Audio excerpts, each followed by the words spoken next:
નમસ્કાર, જય હિન્દ, વંદે માતરમ. તમારા બધાનું સ્વાગત છે IS lifestyle academy daily current affair analysis લેક્ચરમાં. જ્યાં જે પણ વિદ્યાર્થી મિત્રો સ્પર્ધાત્મક પરીક્ષાની તૈયારી કરી રહ્યા છે એમના માટે ડેલી બેઝ ઉપર આપણે કરંટ અફેરની પ્રિપેરેશન સારી રીતે થઈ શકે એ હેતુસર ગુજરાતીમાં એનાલિસિસ જોઈએ છે. ખુશખબર તમને બધાને મળી જ ગઈ હશે કે અત્યારે આપણે યુપીએસસી ઓનલાઈન કોર્સ ગુજરાતીમાં જે શરૂ કરવાનો છે આગલા મહિનેથી, તો એની માહિતી મેં તમને આપી દીધી છે. વન ટાઈમ ઓફર છે આ બધી, બરાબર. આની પછીના જે કોર્સીસ હશે તો એ રેગ્યુલર પ્રાઇઝિંગમાં જ હશે. અને સૌથી વધારે અગત્યની બાબત છે વેલ્યુ ફોર મની કોર્સીસ હશે. તમને જેટલી ઇન્ફોર્મેશન ને જેટલું ગાઈડન્સ અને જેટલું માર્ગદર્શન આ કોર્સની અંદર મળશે એટલા જે પ્રાઇઝિંગ રાખેલું છે એવું ફ્યુચરમાં કદાચ ના બની શકે, બરાબર. કારણ કે વન ટાઈમ ઓફરથી ઘણા બધા વિદ્યાર્થીઓ હતા કે ભાઈ જેમની અલગ અલગ કન્ડિશનો હતી, તો બધાને ધ્યાનમાં રાખીને આ રીતનું ડિઝાઇન કરેલું છે, બરાબર. ટૂંકમાં તમને ફૂલ સપોર્ટ રહેશે આઈએસ લાઇફસ્ટાઇલ એકેડમી દ્વારા, એટલે તમે ઓનલાઈનના માધ્યમથી જોડાઓ. અને જરૂરી નથી એક જ વર્ષનો કોર્સ હોય, તો એ પણ ચર્ચા ચાલતી હતી. ઘણી વખત ઘણા નવા અપડેટ્સ આવતા હોય છે સબ્જેક્ટ ઓરિએન્ટેશન અને પ્રિપરેશન ઓરિએન્ટેશન, કારણ કે યુપીએસસી એનો ટ્રેન્ડ બદલતો જ હોય છે. 2019નો અલગ હોય, 2020નો અલગ હોય, 21 અને 22નો પણ અલગ હોય. તો તમને બદલતા ટ્રેન્ડ આરે updated information subject wise complete કરવામાં આવશે, સિલેબસ કમ્પ્લીટ કરાવવામાં આવશે, તમને કરંટ અફેરની પ્રિપેરેશન યોગ્ય રીતે કરાવવામાં આવશે. અને સૌથી વધારે જરૂરી છે જે પ્રેક્ટિસ હોય છે, બરાબર. કોચિંગના જે સૌથી વધારે અગત્યના બેનિફિટ છે એ છે કે ઓછા સમયમાં કમ્પ્લીટ સિલેબસ સાથે પ્રેક્ટિસ જે જરૂરી છે એ બધું તમને પ્રોવાઈડ કરે છે. તો પોસિબલ હોય તો જોડાવ. ઘણા બધા વિદ્યાર્થીઓ ઓલરેડી જોડાઈ ગયા છે, જે લોકો ઘણા સમયથી રાહ જોઈ રહ્યા હતા, અને એમને પણ અપેક્ષા જે મેં સંભવિત એમને તૈયારી માટે જણાવેલું એ હતું 60,000 જેવી અમાઉન્ટ, બરાબર. પણ પછી ઘણા બધા એવા ઇન્ટિરિયર એરિયાના પણ વિદ્યાર્થી મિત્રો હતા, એ પણ લાભ લઈ શકે. એટલા માટે 50% મતલબમાં 30,000 આ કોર્સ લોન્ચ કરેલો છે. જે વિદ્યાર્થી મિત્રો આ મહિને જોડાશે એને 3,000 નું ડિસ્કાઉન્ટ મળશે. આગલા મહિનાથી આનો કોર્સ 30,000 નો રહેશે. અને ઇન ફ્યુચર આ અમાઉન્ટ અવેલેબલ નહીં હોય. ઇન ફ્યુચર આપણા જેટલા પણ કોર્સ રિલીઝ થશે એ સેમ અમાઉન્ટ જે પેકેજ છે, બરાબર, ₹1,00,000 અને 60,000 એ પેકેજમાં જ અવેલેબલ થશે. તો વેલ્યુ ફોર મની કોર્સીસ છે. જે પણ વિદ્યાર્થી જોડાવા માંગતા હોય, કોઈ પણ ડાઉટ હોય તો કોલ કરી શકો છો. નંબર આપેલો જ છે તમને આઈએસ લાઇફસ્ટાઇલ એકેડમીનો, હું સંપર્ક કરી શકો છો. વિદ્યાર્થી મિત્રો, કામકાજ અત્યારે ઓનલાઈન કોર્સીસનું ખૂબ સારી રીતે ચાલી રહ્યું છે, બરાબર. તો એને લઈને સમય નથી નીકળી શક્યો, બરાબર. કારણ કે હું જે પણ ટાઈમ શેડ્યુલ પ્રમાણે કામ કરતો હોઉં છું, તો અત્યારે એના શેડ્યુલમાં વધારે છું, તો થોડુંક ડિલે થયું છે. પણ ચિંતા ના કરતા, બધું ધીરે ધીરે એક દિવસમાં ફરીથી જે લેક્ચર હશે આવી જશે. અને કોઈ પણ ડાઉટ હોય તો તમે જે IS lifestyle academy mobile number છે એમાં કોલ કરીને પૂછી શકો, કોઈ પણ ડાઉટ હોય તો, બરાબર. આ ઓપોર્ચ્યુનિટી તમને ફ્યુચરમાં નહીં મળે, એ ગેરેન્ટેડ છે, બરાબર. તમને પ્રાઇઝ જે પણ હોય, બરાબર, પ્રાઇઝ જે પણ હોય, પણ એ પ્રાઇઝમાં તમને વેલ્યુ ફોર મની આપી રહ્યા છે. આ પ્રાઇઝમાં પોસિબલ નથી, ઇમ્પોસિબલ જ છે. બધું આપો, બરાબર. તમે કમ્પેરિઝન કરી શકો છો, નો ડાઉટ. અને તમને તમામ ફેસિલિટી આપવામાં આવેલી છે 50% ઓફ પેકેજમાં, બરાબર, જે ફ્યુચરમાં નહીં આવે. તો જે પણ વિદ્યાર્થી મિત્રો જોડાવા માંગતા હોય એ પેમેન્ટ કરીને પોતાનું ફોર્મ સબમિટ કરી દેજો. તે વિડીયોની અંદર લિંક આપેલી છે. અને કોઈ ડાઉટ હોય તો તમે કોલ કરી શકો છો. તો વિદ્યાર્થી મિત્રો, આજે ચર્ચા કરીએ ડેલી કરંટ અફેર એનાલિસિસ લેક્ચરમાં. તો સૌથી પહેલો જે ટોપિક છે એ ટોપિક રિલેટેડ છે જે પાછલો સિનારીઓ હતો, મતલબમાં આપણે આઝાદી સમયની અહીંયા સંદર્ભ માટે વાત કરેલી છે અને ફેડરલિઝમ શબ્દનો ઉપયોગ કર્યો છે. ફેડરલિઝમનો મોડર્ન અર્થમાં અત્યારે શું ઉપયોગ કરવામાં આવે છે એ સંદર્ભમાં વાત કરેલી છે. મેઇનલી જે ટોપિક છે એ ટોપિક બેઝ છે કે ફેડરલિઝમ સ્ટ્રક્ચરની અંદર, બરાબર, જે ખામીઓ હોય એ ખામીઓનો ઉપયોગ કરીને પોતાનો જે મનસા છે એ સાકાર કરવાની વાત. ટૂંકમાં કહી દઉં છું, આ ટોપિક આપણે ડિસ્કસ કરેલો જ છે, પણ ફરીથી એકવાર આવ્યો છે એટલે ફરીથી એકવાર ડિસ્કસ કરી લઈએ. બધા પોઈન્ટ ડિસ્કસ કરેલા છે. Doing business, ease of doing business, one nation one ration card. પણ અહીંયા જે ટોપિક સૌથી વધારે હાઇલાઇટ છે એ છે કે ભાઈ ફેડરલિઝમ સ્ટ્રક્ચરની અંદર જે સેન્ટર અને સ્ટેટના જે રિલેશન છે, બરાબર, પોલિટીના સબ્જેક્ટ છે, એની અંદર જે ગવર્મેન્ટ એકાઉન્ટ હોય જેનું ઓડિટ કરવાનું કામ કોર્ટ દ્વારા કરવામાં આવતું હોય છે, તો એની અંદર જે શેષ હતો, મેં તમારી સાથે વાત કરી હતી જીએસટી શેષ, પછી એજ્યુકેશન અને વધારે ડિટેલમાં વાત કરું તો હેલ્થકેર સેક્ટરના જે સેસ કલેક્ટ કરવામાં આવે છે, બરાબર, તો એ સેસ હોય છે શું કે ભાઈ માની લો કોઈ પણ પર્પઝ માટે, ઇન્ફ્રાસ્ટ્રક્ચર ડેવલપમેન્ટ માટે, એજ્યુકેશન માટે, હેલ્થ માટે એડિશનલ ટેક્સ પ્રોવાઈડ કરવામાં આવે, વસૂલવામાં આવે, બરાબર, સેન્ટ્રલ ગવર્મેન્ટ દ્વારા, કે જેનું ટેક્સ કલેક્શન કરીને એને સ્ટેટને આપવાનું હોતું નથી, પણ જે પર્પઝ માટે એ સેસ ટેક્સ કલેક્ટ કરેલું હોય એ પર્પઝ સોલ્વ થવો જોઈએ, બરાબર. મેન ઉદ્દેશ્ય હોય છે સેસ નું, બરાબર. પણ આપણે જોયું હતું કે જીએસટીમાં જે પણ કલેક્શન આવ્યું તો એ ગવર્મેન્ટ દ્વારા પૂરેપૂરું જે સ્ટેટને આપવું જોઈએ અથવા સ્ટેટને જે ફાળવવું જોઈએ અથવા જે ઉપયોગમાં લેવું જોઈએ એ લીધું નતું. આ આપણે જોયું. તો અહીંયા તમે જોજો આ જે વસ્તુ છે એ શેનું વાયોલેશન છે, બરાબર, શેનું એપ્લિકેબલ નોર્મ્સનું. આ ગોલ્ડન શબ્દો છે, આખા જે આ ટોપિક છે એના ગોલ્ડન શબ્દો છે અને ડે ઓફ ધ શબ્દ છે. ભાઈ માની લો કે આનો સ્ટેટમેન્ટ ઉપયોગ કરીને પૂછે કે ભાઈ સેસમાં જે પણ સેન્ટ્રલ ગવર્મેન્ટ તમારી પાસે ટેક્સ કલેક્ટ કરે છે, તમારી પાસે મીન્સ કે પબ્લિક પાસે ટેક્સ કલેક્શન કરે છે, તો એ કોન્સ્ટિટ્યુશનનું વાયોલેશન છે એવું પૂછે તો સ્ટેટમેન્ટ ખોટું થશે. કોન્સ્ટિટ્યુશનનું વાયોલેશન નથી, વાયોલેશન ઓફ એપ્લિકેબલ્સ નોર્મનું, મતલબમાં બિઝનેસ સેન્સમાં જે કામ કરવામાં આવતું હોય છે રૂલિંગ ગવર્મેન્ટ દ્વારા, કે જે એને પ્રોમિસ કરેલું હતું. આપણે જોયું હતું કે ભાઈ જીએસટીમાં જે કેપિંગ રહેશે એ કમ્પેન્સેશન સેસ નાખીને એને રિકવર કરવામાં આવશે, તો એ પણ પ્રોપર રીતે કામ થતું નથી. બીજું અલગ અલગ ઘણી બધી બાબત આપણે નિયર બાય જોયેલી હતી. હવે અહીંયા જે ફેડરલિઝમ શબ્દ છે, બરાબર, તો ફેડરલિઝમનો મોડર્ન અર્થ કરવામાં આવે છે કે ભાઈ બિઝનેસ ઓરિયન્ટ, બરાબર. મતલબમાં ફેડરલિઝમ જે આપણે વાત કરું તમને મેઇનલી તો ઇન્ડિયન કોન્સ્ટિટ્યુશનની અંદર જે જ્યુડિશિયલ બોડી તરીકે આપવામાં આવેલું છે એ મેઇનલી કોલોનાઇઝ બેઝ છે. કોલોનાઇઝ બેઝ મીન્સ કે તમે એવું સમજી શકો છો કે ભાઈ જરૂર છે ફેડરલિઝમની તો ફેડરલિઝમ છે, નહીં તો આપણે જેમ ચાલીએ છીએ એમ જ આપણે ચાલશું. તો બાકીની જે અહીંયા ઇન્ફોર્મેશન આપેલી છે, એગ્રીકલ્ચર રિલેટેડ હોય, ઇકોનોમી રિલેટેડ હોય, પાવર ડિસ્ટ્રીબ્યુશન હોય કે પોલિટિકલ પાર્ટી હોય, એ તમારે ધ્યાનમાં લેવાના નથી, બરાબર. એ ઓપિનિયન બેઝ છે. ઓપિનિયન દરેક વ્યક્તિના અલગ હોય, રાઇટર છે એના અલગ છે, મારા અલગ હોય, તમારા અલગ હોય, ઇન્ડિવિજ્યુઅલ બધાના અલગ હોય, બધા કયા બેઝ ઉપર થિંકિંગ કરે છે એના ઉપર અલગ હોય. મેનલી જે ફોકસ છે doing business or ease of doing business, એના સંદર્ભમાં અહીંયા ઘણી બધી બાબતો આપવામાં આવેલી છે. વર્લ્ડ બેંક પ્રમાણે જે અત્યારની કરંટ ગવર્મેન્ટ છે, મોદી ગવર્મેન્ટ કીધું છે, બરાબર, તમે નામ ના લખતા, કરંટ રૂલિંગ ગવર્મેન્ટ તરીકે લખજો, એ સારી રીતે પરફોર્મ કરી રહી છે. તો એ પરફોર્મ કરવા માટે જો વાયોલેશન કરવું પડે ઇન સેન્સ તો એપ્લિકેબલ છે, બરાબર. મતલબમાં એક આપણે કહીએ ને મોડર્નાઇઝેશન, એ રીતનો અહીંયા કોન્સેપ્ટની વાત કરેલી છે કે ફેડરલિઝમનો જે મૂળ અર્થ આપણે આઝાદી વખતે જે ફેડરલ સિસ્ટમને ફોલો કરવા માટે લીધેલો હતો તો એ અત્યારે લુપ્ત છે, બરાબર. કારણ કે સેન્ટર છે એ પોતાની રીતે કામ કરે છે, સ્ટેટને જે વસ્તુ કરવી જોઈએ, જે આપણે વાત કરી હતી કે ભાઈ સેસ ઉઘરાવો અથવા જે ટેક્સ ઉઘરાવો, એમાં તમારે જે સ્ટેટને પ્રોવાઈડ કરવું પડે તો એ સેન્ટરની રિસ્પોન્સિબિલિટી છે એ પ્રોવાઈડ કરે, પણ સેન્ટરની હાલત અહીંયા ખૂબ ખરાબ છે, બરાબર. તો એ કન્ટેક્સમાં અલગ અલગ જેટલા પણ વ્યૂ છે આપવામાં આવેલા છે. મેઇનલી જે કાગ દ્વારા સેસ માટે જીએસટી હોય, પછી એજ્યુકેશન કે હેલ્થ સેક્ટરમાં જે વાત છે એ મેઇન ફોકસ છે. તો એ આપણે વિદ્યાર્થી મિત્રો ડિટેલમાં ડિસ્કસ કરી રાખેલું છે, બરાબર, કે સેસ દ્વારા જે કલેક્શન આવવામાં આવે એનું ડિસ્ટ્રીબ્યુશન કઈ રીતે કરવું જોઈએ. મેં તમને પબ્લિક એકાઉન્ટ ફંડ અને જે તમારે કોન્સોલિડેટેડ ફંડ છે, બરાબર, એના બે વચ્ચેનો ડિફરન્સ પણ મેં તમને ડિટેલમાં સમજાવેલો છે. જે પણ વિદ્યાર્થીઓએ ના જોયું તો એ જૂના લેક્ચર જોઈ શકે છે જ્યારે આપણે સેસની ડિટેલમાં ડિસ્કસ કરેલી હતી. બીજી આપણે હું તમારી સાથે વાત કરું તો જીન એડિટિંગને લઈને એક કોન્ફ્લિક્ટ થયો છે. કોન્ફ્લિક્ટ શું છે, બરાબર, તકરાર શું છે, મતભેદ શું છે એ સમજી લો. તો મેઇનલી અહીંયા એક વ્યક્તિનું જે તમે આ નામ જોઈ શકો છો, આ વ્યક્તિ હતું જેને ક્રિસ્પર્સ, બરાબર, જે આ ટેકનિક છે એ બનાવેલી હતી, બરાબર. આખું વસ્તુ સમજો પછી આપણે કરંટ સાથે પણ જોડશું.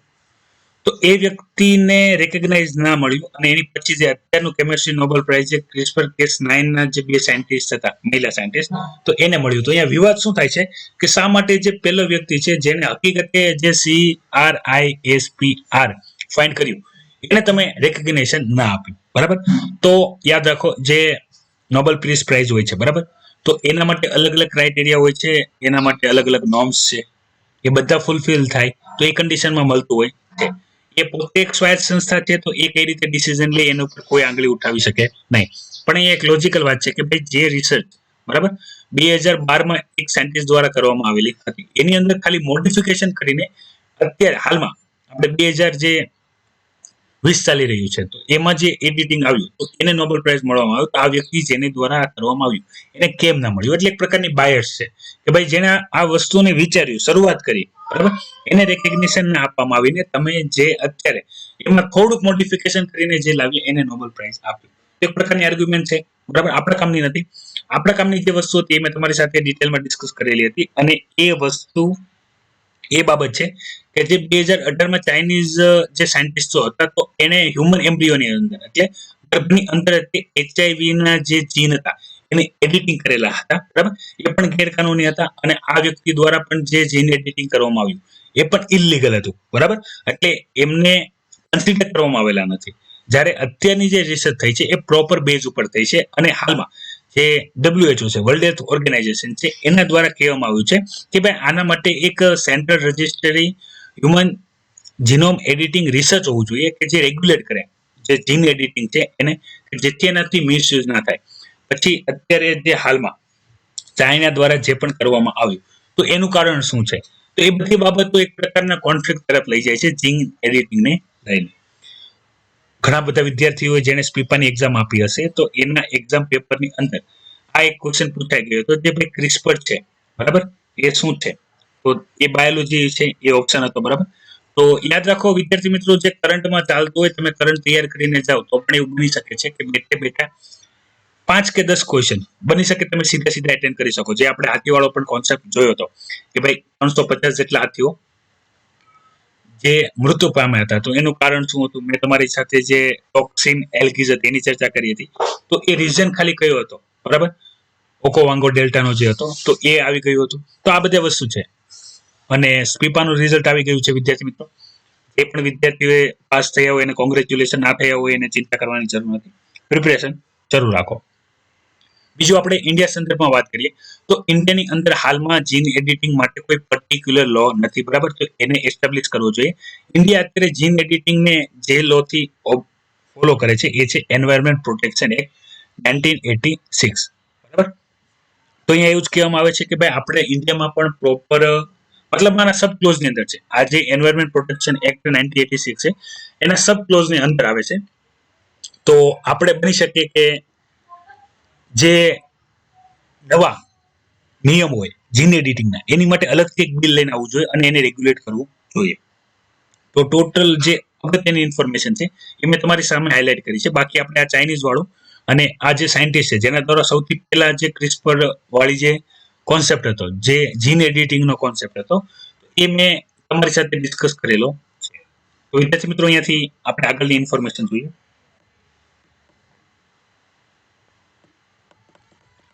તો ફરીથી એકવાર ચર્ચામાં કરી લઈએ પ્રોટેસ્ટને લઈને. તો અહીંયા જે ઇન જનરલ વાત કરવામાં આવી છે થિયોરિટિકલ વ્યૂમાં બરાબર, ઘણી બધી આર્ગ્યુમેન્ટ કરંટ સાથે છે અને પોલિટિકલ વ્યૂ છે બરાબર. તો તમે વાંચી શકો છો, બધા જેટલા પણ અંદર મુદ્દા છે એ બધા આપણે સેલ્ફ ડિસ્કસ કરેલા છે. અહીંયા એવું કહેવામાં આવે છે કે ભાઈ પ્રોટેસ્ટ છે બરાબર એ ટાઈમ ડિપેન્ડન્ટ છે. બીજી વસ્તુ, જો ઇનજસ્ટિસ હોય મતલબમાં પ્રોટેસ્ટ કરવા માટે જે જસ્ટિસ મળવું જોઈએ એ ના મળ્યું હોય તો એ ઇનડિફાઇન્ડ ટાઈમ માટે છે. મતલબમાં માની લો કોઈ પણ કારણોસર આપણે પ્રોટેસ્ટ કરી રહ્યા છે, જેમ કે ઘણા બધા વિદ્યાર્થીઓ ઘણી બધી એક્ઝામ માટે કરતા હોય છે. એક્ઝામ્પલ નહીં આપું બરાબર, કારણ કે આપણો ફિલ્ડ રિલેટેડ છે અને ઘણા બધા એને મિસગાઈડ પણ કરે છે. તો એના માટે માની લો પ્રોટેસ્ટ કરી રહ્યા છે, પણ પ્રોટેસ્ટ કરવા માટે તમે જે પણ પ્રોટેસ્ટ કરી રહ્યા હો, જે પણ જસ્ટિસ માટે કરી રહ્યા હો, જો ના મળે તો તમે કન્ટિન્યુ કરી શકો છો. પણ એમાં પણ મેં તમારી સાથે એક ચર્ચા કરી હતી કે એ પ્રોટેસ્ટ ગાંધી પ્રિન્સિપલને ફોલો કરતું હોવું જોઈએ, નોન વાયોલેશન વાળું હોવું જોઈએ બરાબર, અને પીસફુલી હોવું જોઈએ કે ભાઈ તમારાથી અન્યને કોઈ તકલીફ ના થાય બરાબર. આપણે ઘણી વખત જોતા હોઈએ છીએ કે ભાઈ પ્રોટેસ્ટ કરવાની અંદર ઘણા બધા લોકો રસ્તા કે ટ્રેનો જામ કરીને બેઠા હોય છે. તો એ જામ કરવાથી એનો પ્રોટેસ્ટનો પર્પઝ સૌ થાય કે ના થાય, પણ એનાથી લોકોને સફર વધારે થાય બરાબર. તમે નાયક મૂવી જોયું હોય અનિલ કપૂરજીનું તો ખ્યાલ આવશે કે એક મહિલા જે એમ્બ્યુલન્સની અંદર પોતાના પતિને હોસ્પિટલ લઈ જવા માંગતી હોય છે, પણ પ્રોટેસ્ટને લઈને બરાબર, વાયોલેશન વાળા પ્રોટેસ્ટને લઈને એમ્બ્યુલન્સ જઈ શકતી નથી અને એના જે હસબન્ડ હોય છે, બરાબર, એ મૃત્યુ પામે છે. તો આ બધી અલગ અલગ જે ઇન્સિડન્ટ છે, તો પ્રોટેસ્ટ હોવું જોઈએ, પ્રોટેસ્ટ પ્રોપર વેમાં હોવું જોઈએ. ઘણી વખત જે વાયોલેશનની અંદર જતું રહે છે, બરાબર, એ યોગ્ય હોતું નથી. હવે આની અંદર બંને વિંગ આવશે. ગમે ત્યારે યાદ રાખજો, યુપીએસસીમાં તમે હંમેશા બે તથ્યની અંદર જ હશો. કાં તો આ રાઈટ છે, કાં તો આ રોંગ છે, બરાબર. પણ તમારે તટસ્થ થઈને ચાલવાનું, ન્યુટ્રલ થઈને ચાલવાનું. તમારે તમારા વ્યૂ ખાલી કન્ક્લુઝનની અંદર એક જ લાઈનની અંદર જણાવવાનું, બરાબર.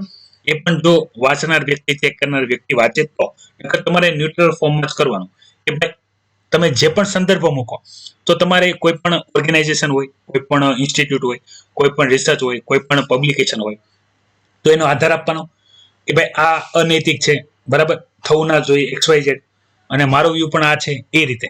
પણ તમારે કોઈ દિવસ સિસ્ટમની અગેન્સ્ટ ના લખો. યાદ રાખજો, સિસ્ટમની અગેન્સ્ટ તમારા જો પણ હોય આન્સર હોય, બરાબર, તો મોટા ભાગે જોવામાં આવ્યું છે તમારું સિલેક્શન થતું નથી. તો એ ખાસ યાદ રાખજો. એટલે આટલું જે આન્સર રાઇટિંગ પ્રેક્ટિસનો જે મિનિંગ છે, એ મિનિંગ છે કે ભાઈ તમે ક્વેશ્ચન પૂછવામાં આવે છે કેવી રીતે લખો છો, બરાબર, એ સૌથી વધારે અગત્યનું હોય છે. પછી આપણે ટીઆરપી ઉપર ડિસ્કસ કરેલી જ હતી. ફરીથી એકવાર જે અગત્યની બાબત છે એ અહીંયા જણાવી દો. આખું જે ટીઆરપી નો સ્કેમ છે એને અહીંયા હાઇલાઇટ કરેલો છે. ટીઆરપી નું ફૂલ ફોર્મ છે ટાર્ગેટ રેટિંગ પોઈન્ટ. ટીઆરપી નો ફાયદો શું છે? તો ટીઆરપી દ્વારા જે પણ ચેનલમાં જે પણ વધારે ટીઆરપી હોય તો એની અંદર ન્યૂઝના રેટ પણ વધારે હોય છે. તો કેટલા વધારે હોય છે? તો ટીઆરપી બેઝ જે માર્કેટ છે એ છે 25,000 કરોડનું ટોટલ માર્કેટ, બરાબર, 25,000 કરોડનું માર્કેટ છે. તો એ માર્કેટમાં જેની ટીઆરપી વધારે, એના જે એડ હોય એના રેટ વધારે. તો એ રેટ અચીવ કરવા માટે જે અલગ અલગ ટીવી ચેનલ હોય છે, બરાબર, જે મેનિપ્યુલેટ કરે છે. મેનિપ્યુલેટ કઈ રીતે કરે છે? તો ભાઈ માની લ્યો કે ભાઈ જે બ્રોડકાસ્ટ ઓડિયન્સ રિસર્ચ કાઉન્સિલ છે, તો મેં તમને વાત કરી હતી, એ ઘણા બધા હાઉસ હોલ્ડ સિલેક્ટ કરે છે. એમાંથી પર્ટિક્યુલર 44,000 ઉપર બારોમીટર લગાવે છે કે કઈ ચેનલ જોઈ રહ્યા છે. તો હવે કરવામાં શું આવે છે? આ 22,000 જે ફેમિલી સિલેક્ટ કરવામાં આવ્યા હોય, તો એ ટીમ જ્યાં એ બારોમીટર લગાવવા જતી હોય, તો એની પાછળ મોટરસાયકલમાં જે આ ચેનલોના કોઈ પણ એજન્ટ હોય કે માણસ હોય કે આપણે કહીએ જાસૂસ હોય, એની પાછળ જાય છે, બરાબર. અને એમના લગાવ્યા બાદ જે પણ હાઉસ હોલ્ડ ફેમિલી છે એને એક નવું ટીવી આપશે, બરાબર, મસ્તીનું 4K વાળું, અને બની શકે બહુ મોટું કે ભાઈ આખી દિવાલમાં જોઈ શકાય એવું. અને શું કહે છે? ભાઈ તમારી જે ટીવી છે જેની અંદર બારોમીટર લગાવેલું છે એની ઉપર અમારી ચેનલ તમારે શરૂ રહેવા દેવાની, બરાબર. ભલે વોલ્યુમ તમે મ્યુટ રાખજો, પણ તમારે આખો દિવસ એને શરૂ રહેવા દેવાની. શું કરવામાં આવે છે? મેનિપ્યુલેશન કરવામાં આવે છે કે ભાઈ જેથી એમની ચેનલની ટીઆરપી વધે. એટલે કોઈ પણ ન્યૂઝની અંદર એડ દેખાડવી હોય તો એના રેટ એના વધે અને એમને બેનિફિટ થાય. આ રીતની વસ્તુ છે, બરાબર. હાલની કન્ડિશનમાં પણ આ સિસ્ટમ ફોલો કરવામાં આવે છે, ટેકનોલોજી વાળી કન્ડિશનમાં પણ, બરાબર. તો આ બધી વસ્તુ છે જે અહીંયા હાઇલાઇટ કરેલી છે. કામની કશી જ નથી, જાણકારી માટે જ છે, બરાબર. કોઈ એવું ના કહેતા શા માટે ડિટેલમાં ડિસ્કસ કરું છું. ઇન્ફોર્મેશન આપેલી છે તો આપણે ડિસ્કસ કરીએ છીએ. બની શકે તમને પૂછે. યાદ રાખજો, યુપીએસસી નો નિયમ એવો નથી કે તમને જે લખેલું છે એ પૂછશે. તમને એમ પૂછશે કે ભાઈ ભારતમાં કરપ્શન વધારે છે, બરાબર, તો કરપ્શન તમારા ડિસ્ટ્રિક્ટમાં તમે કરપ્શન કંટ્રોલ કરવા શું કરશો? બીજી વસ્તુ, બેરોજગારી વધારે છે, બરાબર, અને કોઈ પણ ભણેલા નથી, તો દૂર કઈ રીતે કરશો? તો ભણેલા પણ છે, તો કઈ રીતે તમે એમ્પ્લોયમેન્ટ જનરેટ કરશો? બરાબર. આવા ચેલેન્જિંગ ટોપિક ઉપર જ્યાં સુધી તમે પ્રોપર ડિબેટ કરતા ના થાવ, પ્રોપર આન્સર લખતા ના થાવ, પ્રોપર વેમાં, બરાબર, થિયોરેટિકલ આન્સર આપશો તો પણ એમને ખબર પડી જશે, ડિપ્લોમેટિક આન્સર આપશો તો પણ એમને ખબર પડી જશે, બરાબર. ઇન્ટરવ્યુની સંદર્ભમાં વાત કરી તો થિયોરી સંદર્ભમાં તો તમે લખીને આવવાના છો, ત્યારે તમારી સામે કોઈ ક્રોસ આર્ગ્યુમેન્ટ કરવાવાળું નથી. જે વ્યક્તિને તમે આન્સર લખીને આવશો એને ખ્યાલ આવશે કે ભાઈ કઈ રીતની કન્ડિશન હોય છે. ઘણા બધા વિદ્યાર્થીઓ જે સ્પીપા અત્યારે ફિલ્મ પાસ કરેલી હશે, તો જે અગત્યના ઇન્ફોર્મેશન છે કે ભાઈ નિબંધની તૈયારી કઈ રીતે કરવી જોઈએ. તો આવા જે ચેલેન્જિંગ ટોપિક હોય એની ઉપર તમે લખવાનો આગ્રહ રાખો. જે અલગ અલગ સોસાયટીના ટોપિક છે, બાળકોના, મહિલાના, સોશિયલ ઇસ્યુના, સાયબર સિક્યુરિટીના, બરાબર, સોશિયલ નેટવર્કિંગના, પછી આર્ટિફિશિયલ ઇન્ટેલિજન્સ, પોવર્ટી, હંગર, બરાબર. તો આ બધા જે અલગ અલગ ટોપિક છે એ બધા ટોપિક ઉપર તમે નિબંધ લખવાની સેલ્ફ પ્રેક્ટિસ કરો. ક્યાંય રેડીમેડ માટે ના જાઓ, બધા ડેટા એનાલિસ કરો અને એની પ્રિપરેશન કરો. એ તમને વધારે ઉપયોગી થશે રેડીમેડ સોર્સ ફોલો કરવા કરતા. સેમ વસ્તુ છે, ટીવી ચેનલ જોઈ શકો છો અને જસ્ટિસ એની કમ્પેરિઝન આપેલી છે. પહેલાના સમયમાં અને અત્યારના સમયમાં કમ્પેરિઝન કે ભાઈ કેટલો ડિફરન્સ થઈ ગયો છે. આપણે મીડિયાને જે હમણાં અત્યારે ટીઆરપી વાળું જોયું સેમ વસ્તુ, મીડિયાને આપણે બ્યુરોક્રેસીનો ફોર્થ પિલર કહીએ છીએ, બરાબર, કે ભાઈ આપણે બ્યુરોક્રેસીની અંદર જ્યારે ગવર્મેન્ટ કે ગવર્નન્સની વાત આવે ત્યારે આપણે એક્ઝિક્યુટિવ, જ્યુડિશરી અને લેજિસ્લેટરની વાત કરતા હોય છે. તેમાં ચોથો પિલર મીડિયા છે. પણ એ મીડિયાનું ટોટલ ફોકસ ટીઆરપી અને બિઝનેસ ઓરિયન્ટ થઈ ગયું છે, બરાબર. કોઈને જસ્ટિસ સાથે સંબંધ નથી. એવી વસ્તુ દેખાડો, બરાબર, કે જેમાં મીડિયાની અંદર એવી વસ્તુ દેખાડો કે જેમાં લોકોને મજા આવે, વધારે જોવા કરે, બરાબર. સત્ય શું છે? Doesn't matter. જસ્ટિસ મળવું જોઈએ કે ના મળવું જોઈએ? Doesn't matter. જ્યાં ટીઆરપી વધારે હોય એ વસ્તુ ઉપર ફોકસ કરો, બરાબર, કે ભાઈ સામાન્ય પણ ન્યૂઝ છે ને મોટી બળાવી ચડાવીને દેખાડો, સેમ વસ્તુ. બીજું અહીંયા વાત કરવામાં આવી છે કે જે દિલ્હી છે, બરાબર, તો એના એર પોલ્યુશનને લઈને ઘણી બધી ચર્ચાઓ ચાલતી હોય છે, ખાસ કરીને દિવાળીના સમયમાં. અને જ્યારે અત્યારે આપણે પંજાબ અને હરિયાણામાં ક્રોપના જે આગ લગાડવામાં આવતા હોય છે કે જેને લીધે દિલ્હી એનસીઆર જે રીજન છે, નેશનલ કેપિટલ રીજન છે, એની અંદર જે એર છે તો એને પોલ્યુટ કરીએ છીએ કે ભાઈ શ્વાસ લેવામાં પણ તકલીફ પડે. તો એની અંદર જે સલ્ફર ડાયોક્સાઇડ અને નાઇટ્રસ ઓક્સાઇડની પ્રમાણ વધારે હોય તો એને કંટ્રોલ કરવા શું કરવા જોઈએ? તો મેઇનલી જે ઉપાય છે જે તમારે યાદ રાખી લેવાના છે એ છે કે ભાઈ પબ્લિક ટ્રાન્સપોર્ટ જે છે, બરાબર, જેમ કે દિલ્હીની બસીસ, મેટ્રો, એનો ઉપયોગ વધારે થાય, સુગમ થાય, સરળ થાય, લોકો ઇઝીલી એને પોતાના રેગ્યુલર શેડ્યુલ પ્રમાણે અટેચ કરી શકે એ રીતના બનાવવા જોઈએ, બરાબર. એટલે લોકો જે પર્સનલ વેહિકલ, મતલબમાં કાર, બાઇક, XY જેટ લઈને જે નીકળતા હોય, બરાબર, તો એ ના નીકળે. અને અગત્યનું છે એ છે ઇલેક્ટ્રિકલ વેહિકલને પ્રમોટ કરવા જોઈએ કે જેનાથી કોઈ પણ પ્રકારનું પોલ્યુશન થતું નથી, બરાબર. આ જરૂરી છે કારણ કે આવનારા સમયમાં હજી એર પોલ્યુશનની સ્થિતિ કેટલી ખરાબ થાય એ કેવું મુશ્કેલ છે. બની શકે એ રીઝનની અંદર પોલ્યુશન વધી જાય. હવે પોલ્યુશન વધારે હોય તો એની ઇફેક્ટ શું છે એ તમને ખબર હોવી જોઈએ કે ભાઈ એના લીધે રેસ્પિરેશનના ડિસીઝ વધે, મેન્ટલ ડિસીઝ વધે, ફિઝિકલ હેલ્થ ઘટે, ઇમ્યુનિટી ઘટે, બરાબર. પછી ઘણા બધા ઓબેસિટી વધે, હાઇપરટેન્શન વધે, કેન્સરના ચાન્સીસ વધી જાય, બરાબર. સેમ વસ્તુ છે તમે સાંભળેલો છે, જે વ્યક્તિ સ્મોક કરતા હોય તો એને જે છોડેલો સ્મોક છે એ પણ તમે ગ્રસિત કરો છો તો તમે પણ ઇક્વલ જ અફેક્ટ થાવ છો જેટલો વ્યક્તિ એ મોઢે સિગરેટ રાખીને પીવે છે, બરાબર. સેમ વસ્તુ છે કે ભાઈ તમે અફેક્ટેડ એર, મતલબમાં પોલ્યુટેડ એરની અંદર જો જીવી રહ્યા છો તો તેની અસર તમારી બોડી ઉપર તો પડશે જ, પણ એની અસર તમારા જીન ઉપર પણ પડી શકે છે જો એડવાન્સ ફોર્મમાં જવામાં આવે, નેક્સ્ટ જનરેશનની વાત કરવામાં આવે તો એર પોલ્યુશન કંટ્રોલ કરવું ખૂબ જરૂરી છે. એના માટેના પગલાં પૂછાઈ શકે છે. ઇન સેન્સ અત્યારે કોઈ પણ એક રીઝનને ફોલો કરીને નથી પૂછવામાં આવતું, પણ ક્વેશ્ચનને ટિપિકલ રીતે પૂછવામાં આવે છે કે ભાઈ કમ્પેરેટિવલી અધર મેટ્રો સિટી, બરાબર, અધર મેટ્રો સિટી જે ક્વેશ્ચન આવી ગયેલો છે મેન્સની અંદર કે અધર જે મેટ્રો સિટી છે, બેંગ્લોર છે, બરાબર, મુંબઈ છે, એની કમ્પેરિઝનમાં જે દિલ્હી છે ત્યાં એર પોલ્યુશન વધારે છે. રીઝન શું છે? જીઓગ્રાફીને પોલ્યુશન સાથે કનેક્ટ કરીને, બરાબર, પૂછવામાં આવેલું હતું. તો ત્યારે તમને જો પ્રોપર સેન્સમાં તમે આનો જવાબ કોઈ પ્રિપેર ના કર્યો હોય ત્યારે એટ ધ પોઈન્ટ જે પણ વ્યક્તિ જે પણ કોઈ કોન્સેપ્ટ હોય, બરાબર, એને જ્યારે ડિટેલમાં સમજે તો જ એનો આન્સર વધારે સારી રીતે આપી શકે. પછી આજે એક જે એલટીસી કેશ વાઉચર સ્કીમ છે, બરાબર, તો એની ચર્ચા કરી દઉં. ડિટેલમાં નહીં જાઉં, તમે વાંચશો તો ખ્યાલ આવી જશે. ઇન જનરલ જે ઇન્ફોર્મેશન છે એની હું ચર્ચા કરી દઉં. આ સ્કીમ છે એ ગવર્મેન્ટ એમ્પ્લોય માટે છે. ગવર્મેન્ટ એમ્પ્લોયમાં એક તમને ખ્યાલ હશે કે 4 વર્ષની અંદર એમને ઘરે જવા માટે અથવા કોઈ ફરવા જવા માટેની એક ઓપોર્ચ્યુનિટી હોય છે, બરાબર. જો એ 4 વર્ષમાં કોઈ પણ વખત ના ગયો હોય તો જઈ શકે છે. તો એના માટે ગવર્મેન્ટ એમને ફંડ પ્રોવાઈડ કરતું હોય છે, બરાબર. તો એ ફંડને થોડોક મોડિફાઈ કરવામાં આવેલું છે. કઈ રીતે?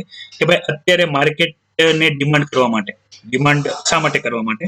તો એક મેં કોન્સેપ્ટ તમને સમજાવેલો હતો કે ભાઈ એ રીતની કન્ડિશન હોય કે આપણે બધા કન્ઝ્યુમર છીએ, આપણે બધા કસ્ટમર છીએ. આપણને જે પણ જીવન જરૂરિયાતની વસ્તુ હોય તો આપણે એ લેવા માટે જતા હોઈએ છીએ. તો એ લેવા માટે આપણે જ્યારે જઈએ છીએ તો આપણી પાસે પૈસા હોવા જોઈએ જેથી માર્કેટની અંદર આપણે વસ્તુ લઈએ તો માર્કેટની અંદર ડિમાન્ડ આવે તો એના મેન્યુફેક્ચરિંગ કરે. મેન્યુફેક્ચરિંગ કરવા માટે જે વર્કરની એમ્પ્લોયની જરૂર હોય તો એને રોજગાર મળે, બરાબર.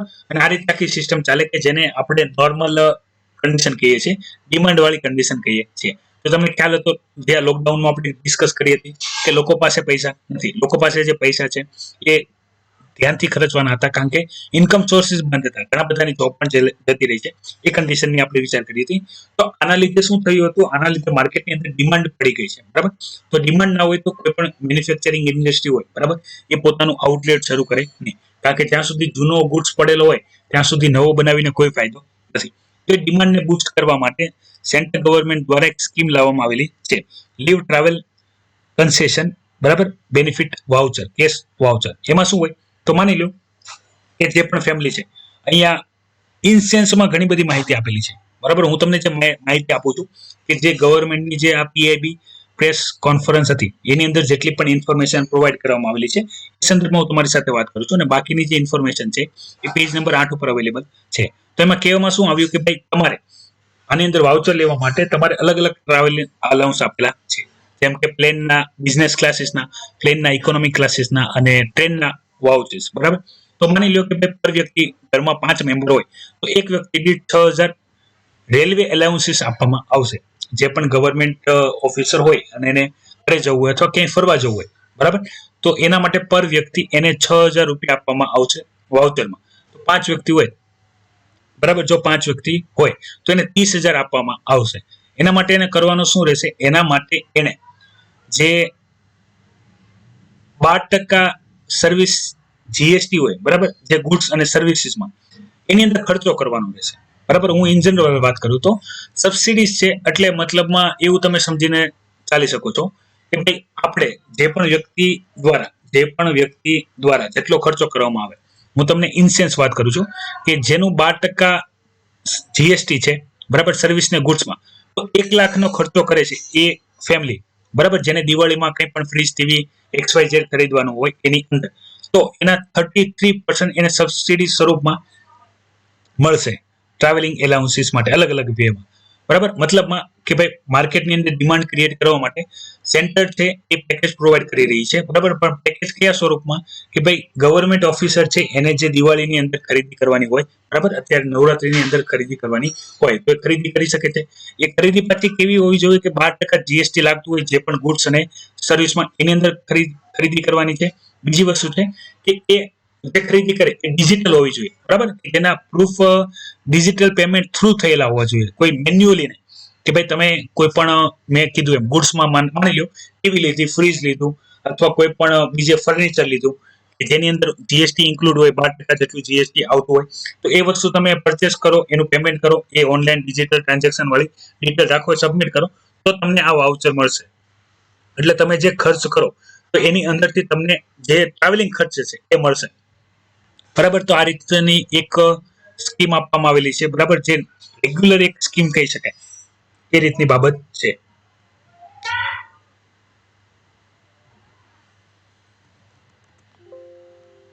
પછી અહીંયાથી આગળના ટોપિક જોઈએ. ટોપિક ઘણા બધા રિપીટેડ ફોર્મમાં છે, બરાબર, તો તમને ખ્યાલ જ હશે. અને બાકીના જે અગત્યના આજે એક ઇન્ફોર્મેશન જોવાની છે એ છે ઇન્ટરનેશનલ રિપોર્ટની અંદર. તો સૌથી પહેલા એક ચર્ચા કરી લઈએ કે જે ભાઈ ઇકોનોમીનું નોબેલ પ્રાઇઝ છે, બરાબર, એ અમેરિકન્સને મળેલું છે. શેના માટે? તો એ છે કમર્શિયલ ઓપ્શન, બરાબર, કે જેની અંદર જે ગુડ એન્ડ સર્વિસીસને કઈ રીતે સેલ કરવી એ ડિફિકલ્ટ હોય છે.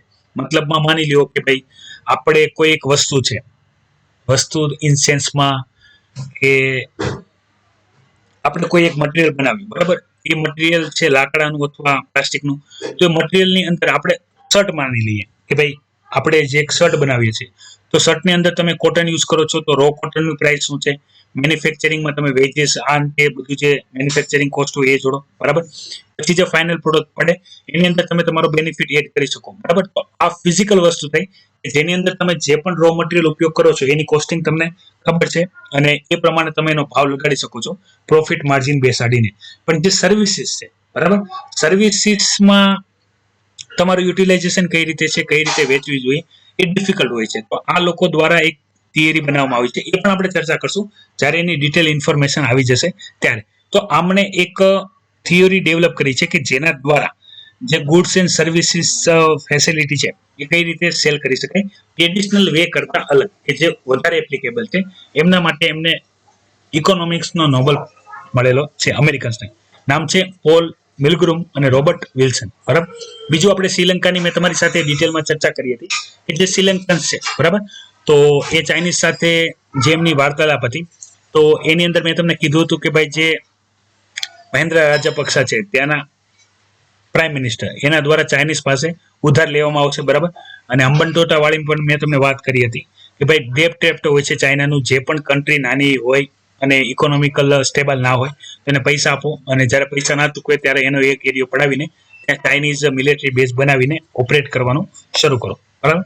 એ પણ ચર્ચા કરી હતી. બીજું છે અત્યારે એક ડિસ્કશન ક્લાઇમેટ ચેન્જને લઈને પણ આવેલી છે. એ શું છે કે ભાઈ ક્લાઇમેટ ચેન્જની અંદર અત્યારના જે ડિઝાસ્ટર છે, બરાબર, એ 2 ગણા વધી ગયા છે. તો એક બધા ડિટેલ આપેલા છે કે ભાઈ પહેલા જો 4212 થતા હતા, જે આપણે વાત કરવામાં આવે એક દશકાની અંદર, બરાબર, મતલબમાં કે ભાઈ 20 વર્ષમાં 1980 થી લઈને 1999 ની જો વાત કરવામાં આવે અને કમ્પેરિઝન 2000 થી લઈને 2020 ની વાત કરવામાં આવે, તો પહેલા જ્યાં 4212 થતા હતા તો એ અત્યારે વધીને 7348 થઈ ગયા છે. અને એનું કારણ શું છે? એનું કારણ છે હ્યુમન કોસ્ટ ઓફ ડિઝાસ્ટર, બરાબર, કે ભાઈ માનવી દ્વારા જે પણ ક્લાઇમેટ રિલેટેડ કરવામાં આવે છે, બરાબર, પોલ્યુશન હોય, બીજું હોય, તો એની લીધે આખું જે એન્વાયરમેન્ટ છે એ ચેન્જ થઈ રહ્યું છે. એના દૂરગામી અસર શું થઈ અત્યારે? તો એક તો તમને ઓલરેડી ખ્યાલ છે કે ભાઈ આપણે ક્લાઇમેટ છે, બરાબર, તો ડિઝાસ્ટર ગમે ત્યારે વરસાદ પડે, અતિવૃષ્ટિ થાય, બરાબર. પછી આપણે જે સુનામી છે એ પણ ડિઝાસ્ટરમાં જ આવી જશે. બીજું ફ્લડ, જે ડ્રોટ્સ, બરાબર, ક્યાંક પાણી પડે જ નહીં. પછી વાવાઝોડા, બરાબર. તો આ રીતના જે ડિઝાસ્ટર વધવા મળ્યા છે એ હ્યુમન ઇનરેગ્યુલર એક્ટિવિટીને લીધે વધવા મળ્યા. ફરીથી ચર્ચામાં આવ્યું છે ટર્કી અને ગ્રીસનો એક એરિયા કે જ્યાં તમે જોઈ શકો છો આ એક આઇલેન્ડ છે, બરાબર, જે એકદમ ટર્કીની નજદીકમાં છે. તો એ ટર્કી પોતાનો જેમ ક્લેમ કરે છે. રીઝન શું છે? તો ત્યાં જે કાર્બન રિસોર્સિસ છે એ સૌથી વધારે પ્રમાણમાં છે, એટલે એને કેપ્ચર કરવા માટે આ એરિયો ટર્કીનો છે એવું ક્લેમ કરે છે, બરાબર. જ્યારે ગ્રીસનું એવું કેવું છે કે ભાઈ એ એમનો એરિયો નથી, એ રિસોર્સિસને ધ્યાનમાં લઈને એરિયો એક્સપાન્ડ કરે છે. બની શકે જો ડિટેલમાં ચર્ચા આવશે તો મેપ બેઝ તમને બતાવી. બાકી તમે આ જે આઇલેન્ડ છે એ વર્લ્ડ મેપની અંદર, જે વર્લ્ડ એટલાસ છે એની અંદર તમે જોઈ લેજો.